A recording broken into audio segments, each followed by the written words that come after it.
right? All right, so before I get into it, I want to, something I like to do is to give some time to just acknowledge and to give respect to the original inhabitants of this land. Okay? The Massachusetts people call this Mashawamuk. Probably pronounced that wrong. It was shortened to Shawmut by the colonists. But I bring that up because I want to impress upon your mind that as we're here today to build a better world, we do so with a heritage, with a history, and that this current predicament that we're in, the contamination of our food supply, the privatization of our seeds, the commodification of life, is itself a continuation of the history of colonialism that first set foot on this continent over 500 years ago. This ongoing campaign of theft and disconnection has brought us to the point where we've gone from conscious stewards of the seeds and of the land to blind consumers of corporate products. But that's changing, and you're changing it, and we're changing it. We're here to reconnect with each other, to reconnect with our food, with our heritage, and to build a better world for everyone. So my name is Martin Dagoberto. As you heard, I'm the co-founder of Massachusetts Right to Know GMOs. And I got my degree in biology and biotechnology from Worcester Polytech in 2006. And it was there that I gained an appreciation for the magnitude of risks that we're taking with genetic engineering. There's a lot we have yet to figure out. I'm not against science, but I don't want to be a science experiment. And the fact is that the currently commercialized GMO crops have not been put through the proper safety testing. The companies are putting profits above all else. They're paying for their own research and actively discrediting any research that goes against their dogmatic belief. And that's going to change, and that's going to change with us. The Food and Drug Administration does not perform or require any safety testing of new genetically engineered products. They put it solely on the manufacturers to submit a voluntary application or just a voluntary letter that says nothing to worry about. That's it. And they don't even have to do that. Okay, so we have these companies telling us they're safe. There's companies like Monsanto, Syngenta, Dow. These companies that brought us 2,4-D, Agent Orange, PCBs, and other chemicals, and told us there was nothing to worry about. Well, a couple years later, it just took a bit more independent research, and people started to wake up, and that's where we're coming to today.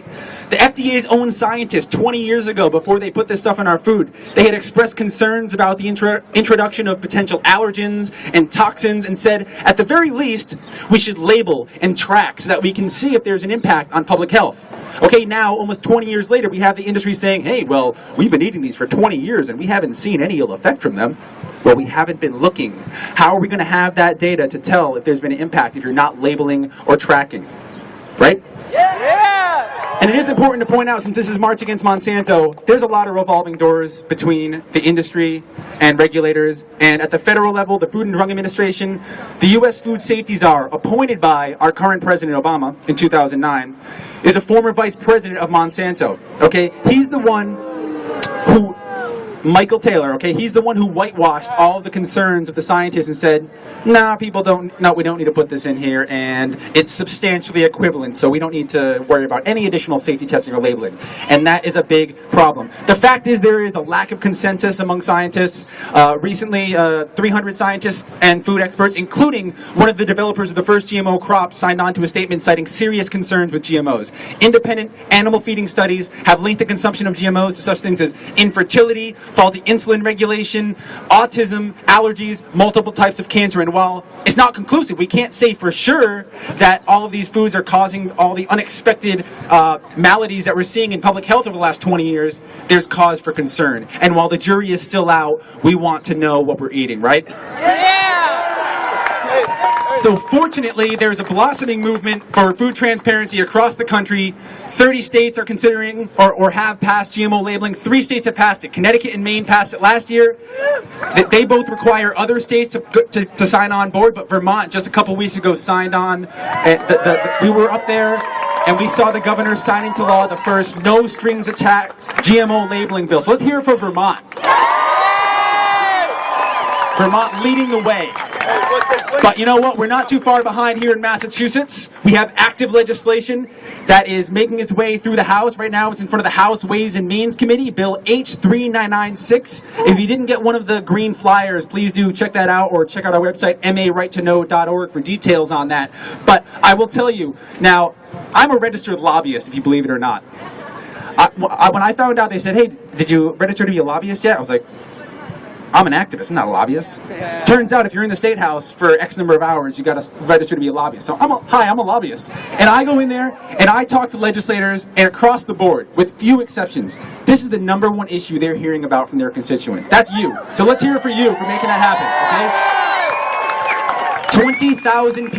23,000 have signed our online petition for GMO labeling. If you haven't done that yet, please do, because that allows us to email people in a specific district. You can get that on our website. 23,000 have signed that, and just last week, a Dear Colleague letter to the Speaker of the House garnered 110 signatures from representatives. There's only 160 reps. We got 110 to sign on.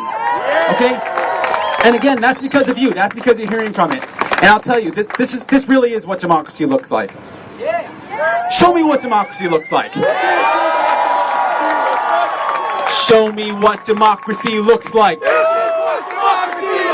Show me what democracy looks like. This is what democracy looks like. This is it, and this is what we're doing. So we have some people in jumpsuits with clipboards. If you haven't gotten a chance to submit a photo petition yet, please get your picture taken. We're going to have thousands of faces printed out on a big poster that we're going to have in the State House on the website. Please get on there. Please get to our website, marightToKnow.org. Follow us on Facebook and Twitter and Instagram for all the latest updates. And get it while it lasts. We got some Suja juice, cold pressed juice over here. That company is helping to sponsor our efforts. Every purchase gives 20 cents towards our cause. And we're funded by a few really great green companies and people like you. So check it out at marightToKnow.org. But keep connecting, keep talking to your friends and neighbors, share what you're learning, keep learning. Check out our website, marightToKnow.org. Save and share seeds, connect with your friends, share meals, learn some family recipes, okay? Every step that we can do to reconnect to our food, okay? Every step that we can take to reconnect to our neighbors, every plant that we can put in the ground to reconnect to the earth, brings us closer to a society that can build a food system and build a government and build a country that works for everyone, and where everyone has access to healthy food and information about what they're eating. So thank you for being here, thank you for doing this, and let's keep it going.